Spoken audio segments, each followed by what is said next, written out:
Hey everybody, Ingra Sparkman here from Southbridge Street Live, and I just wanted to let you guys know that we have banded together with CASA, Golden Crescent CASA of Victoria, for their annual backpack drive. Now I know it's summertime, so this is a crazy time to be thinking about school, but for organizations like CASA, they need to gather materials and supplies for children all year long.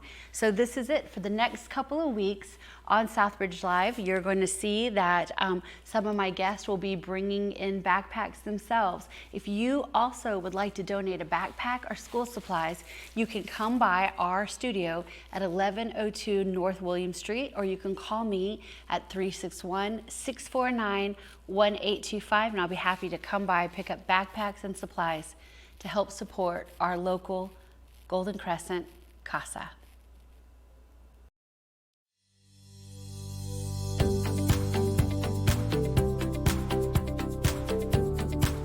Happy Friday, everyone, and welcome to another edition of Southbridge Street Live. It is my absolute honor to introduce my next guest. This is Micah Roth. He is from the Bluebonnet Youth Ranch. Today we're going to be talking about the golf tournament that's coming up in October. Yeah. So I'm super excited. Welcome to the show. It's so nice to have you. Thanks for having me. I'm glad to be here. Absolutely, absolutely. Now, I know that we've got a couple of months before the golf tournament. Yes. But I do want to just kind of talk to everyone about the history of the Bluebonnet Youth Ranch and why this makes it such a special, program in our community. So Absolutely. welcome. Well, thank you for having me again. Appreciate it. A little bit about the history of the Bluebonnet Youth Ranch. It started in like the 1960s, late. There was a family actually in Yoakum, and it started out, the basic principle was neighbor helping neighbor. Absolutely. Which I love, and I think that's fantastic. I think any organization, that deals with that is, that's my heart, and that's who I am as a person. I love helping other people, and I love making sure that other people are taken care of. Yep. So the ranch started out, there was a family in Yoakum, and a mom and her children. I think she had 5 kids. And she was widowed. Yeah, the dad died, and Charles Quinta and his Charles Quinta Sr. basically took it upon himself to go and ask a few of fellow business partners and associates to raise $50 a week to try to take care of this family so that they didn't lose out on anything while dad was no longer there. And they started that way, and then eventually it got to the point where mom needed to find something to do, to go to work, have a job. And so they offered to put her through a secretarial school in Austin, which means that she would have to leave the family to go do that. So they began taking in the kids, and the organization essentially got a cease and desist from an Austin attorney. I thought that was interesting. Yeah. That they were like, hey, wait, you can't just foster kids without a license. Yeah, that's exactly right.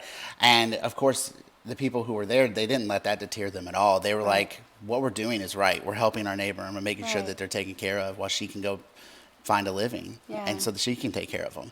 And so they continued to pursue it, and eventually they obtained their license and went through that whole process. And a lady named Anna Barr, she donated 40 acres. Wow. And with the express knowledge that, hey, if you use this land, it has to be used for the home, and if it's used for anything else at any point in time, it reverts back to the family. Wow. Which is, I think, great. So it keeps us on course and keeps everything moving. And they built the ranch there in, I think it was 1969, 1970 is when they started the whole process. And about 2 years later, they took in their first kids. So, and we've helped 600 kids since then. Oh my gosh, that's what was my next question. That's incredible, 600 children. Yeah. How many children can the facility or the home, the ranch itself, hold or house? So the ranch can hold or house probably, I would say optimally with, without stress, probably anywhere between 30 to 40 would probably be about a good range. And are these children that are usually taken to the ranch during the process of Child Protective Services removing them from the home? Yeah, most of our kids that are there have gone through situations where they were removed from the home, either due to some type of abuse or neglect. Neglect of some sort. Yeah, and so we take them in from that. Yeah. Wow. What are the kinds of, can you give me what the day in the life of a child on the Bluebonnet Youth Ranch will look like? Well, it's summer right now. Right. So their day starts with, breakfast. Sure. And they, brush their teeth, do the things a normal Yes. kid would do. And then they get to basically go out and play on the ranch. There's we have different animals. Yes, I saw. Yeah. There's horses. I think there's some cattle out there. There's definitely some chickens. And a lot of the stuff they do, they can learn trades and skills. We have a vocational building. Right. Their day can evolve from anything from that to just playing on the playground during the summer. But during school, they get up, they go to school like a normal child. They get bused up to, I think Yoakum ISD. And that's... What the facility does is allow them to have that childhood. Yeah, it provides a childhood for, it provides a safe environment for where they can be a child. And a regiment, Yes. which is important. I And think, routine, sometimes. and we have house parents that act just like normal parents, like you or I would to our Yes. kids. And it's... honestly, they're amazing people. What they do and taking in kids and that whole thing, I think our house parents are phenomenal. I love that. Oh, I want to shout out to the house parents too. That sounds absolutely fantastic. Yeah, they do a great job. 600 children. That's amazing. And this year is the 38th annual golf tournament. Yes, ma'am. Sure is. So that's huge. Now, that's one of the very first events when I was here about 25 years ago that I had heard about. So as being one of the most, I feel like spiritually strongest fundraisers because it was for such a great cause. Yeah, absolutely. And then now you're in your 38th year. That's phenomenal. Yeah. Phenomenal. So the first 11 years of the tournament were actually held out in Yoakum, and the first 2 years they made no money. Right. At all. Right. And I was talking to Claude Jacobs about this yesterday in preparation for this interview. Hey, Claude. Hey. Hey. And he goes, yeah, I actually wrote a $250 check the first year just to say that we made some money. Oh. And I was like, that's awesome. So what they started to do to bring in larger crowds and more people is they wanted it to include some celebrities and have some music. So they actually hired out the first year, or the second year, they went out and actually got a band to come perform. I see. And then the third year, they did the same thing, and they introduced George Chambers, who's I think it's going to be his 35th year coming up at this tournament.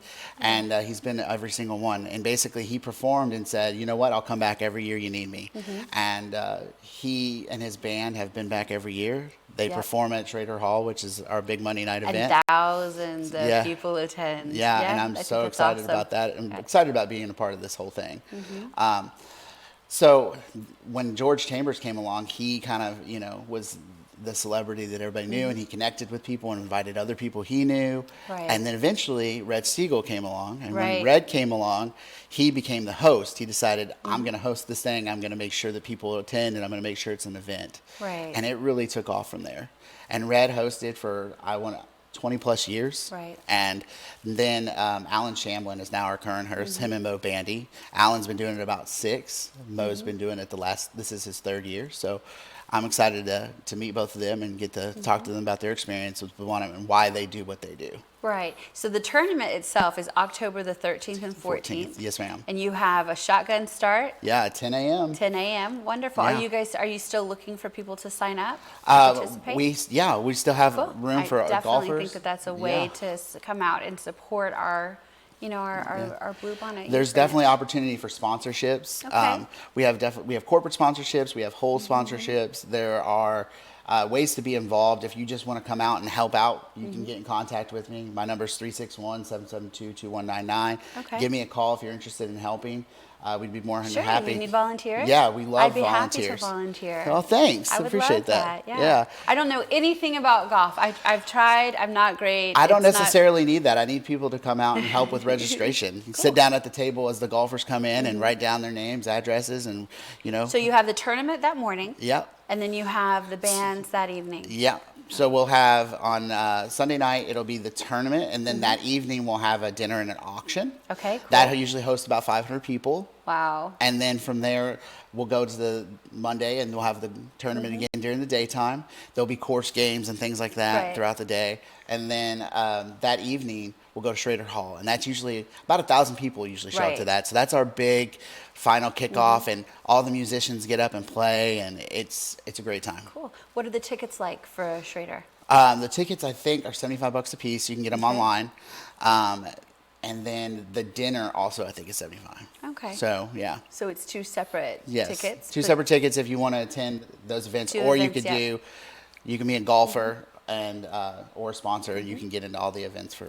One of the things that you said that I thought was so interesting is that the golfers, who win, they just get bragging rights. Yeah. But it's a huge, big deal to win. Yes. The Bluebonnet Youth Ranch tournament. Absolutely. Yeah. They get, well, that story is kind of funny. So I was talking to Claude again, and he was explaining to me that the first couple years they offer cash prizes, but they had some people that came in and kind of cheated the system, which I think is ridiculous. Right. And so they stopped doing that and made it just about bragging rights and giving back to the kids in the community. That's what this is about, and that's what we're here to do. Right. And so I'm excited about being a part of it. I think it's going to be great. I think this year is going to be a phenomenal year for it. Are you golfing? I am the worst golfer that you've ever seen golf, so probably not, but I'll be out there running around. Too bad we can't do like a team, like the worst golfers in Victoria team. We could probably put that together. I know a few people. We could definitely make that happen. I do too. I know some people who are real bad at that too. Yeah, so teams are usually 4 people plus a celebrity because it's kind of like a pro-am.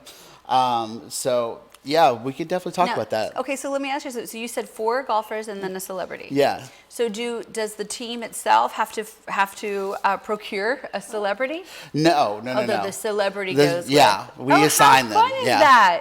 It's a good time. It's awesome. Oh, cool. So everybody gets to kind of meet someone they don't know Right. that is in the music industry or a professional athlete. I know we had several of those come over the years, and it's a good time.